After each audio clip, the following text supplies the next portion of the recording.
So finally, the much awaited Ramayana trailer is out. It's over 4 minutes long and packs a lot of information about what the movie is going to be like. Honestly, it's been a long time since I've ever been excited for a film. I woke up at 4 am just to watch Ramayana trailer. The last time I remember doing something crazy was for Avengers Endgame. I'll save that story for another time. So let's dive straight into my thoughts on the trailer.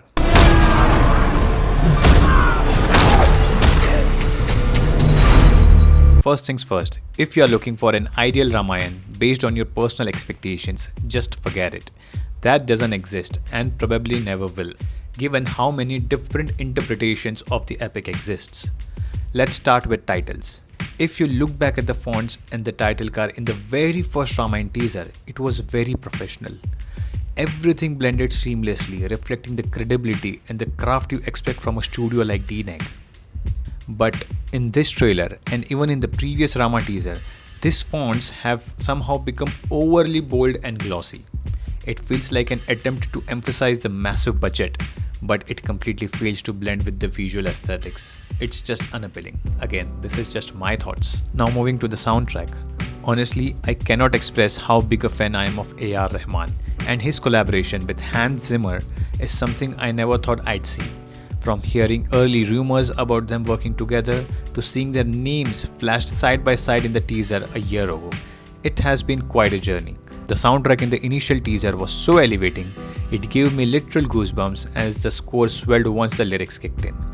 The soaring horns and classic Zimmer style of building layer upon layer of sounds were absolutely genius. However, the music in this trailer was more generic, standard Hollywood style cut to the beat trailer, nothing exceptional for me, nothing takeaway personally.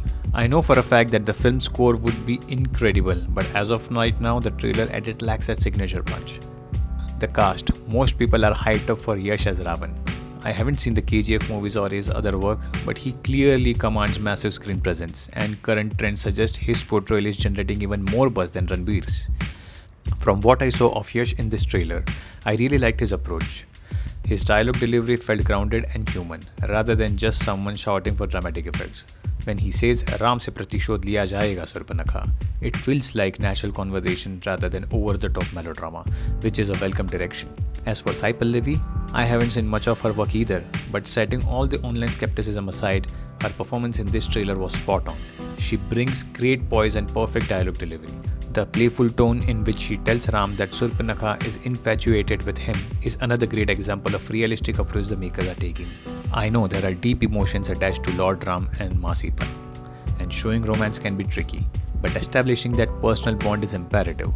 It grounds why Lord Ram will do whatever it takes to get Ma Sita back.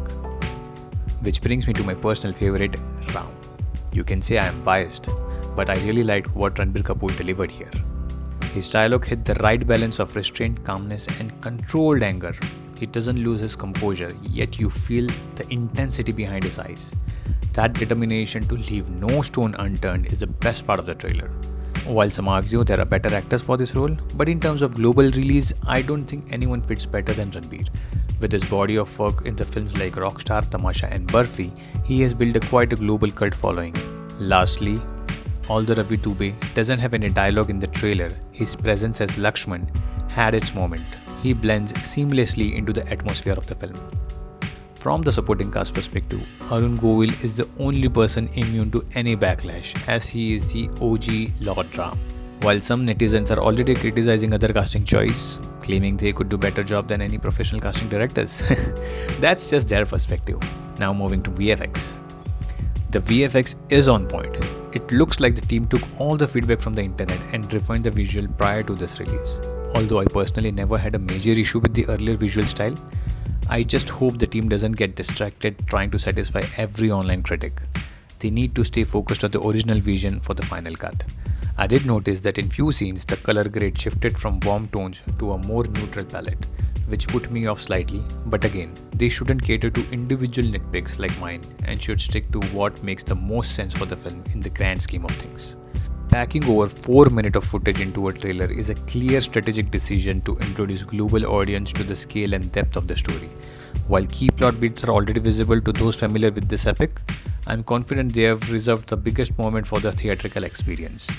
public opinion are rarely unanimous these days. Personal sentiments will always divide the reactions.